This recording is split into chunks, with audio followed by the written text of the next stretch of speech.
बघा इथे आम्ही होळीच्या पुरणपोळ्या करायला घेतलेल्या आहेत. बघा मस्त अशी पोळी आपली तव्यावर फुगलेली आहे. इथे काही पोळ्या लाटायला घेतलेल्या आहेत. हा बघा तूप आहे इथे आणि एक पोळी झालेली आहे. हे बघा दुसरी. तूप नंतर गरम करून त्याच्यावर लावून घेणार आहोत. हे काही चाळे केलेले आहेत इथे आणि हे आहे आपलं सारण आणि थोड्याशा मैद्याच्या करणार आहोत आम्ही, थोड्याशा गव्हाच्या. ते बघा आपली एक लाटून झालेली आहे. ते आता चांगले आता त्याच्यावरचं जे पीठ आहे ते पूर्ण पुसून काढणार आहोत.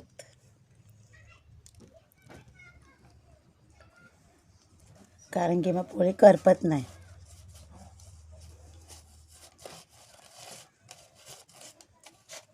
तर आता टाकूया आपण ही पोळी आपल्या तव्यावर.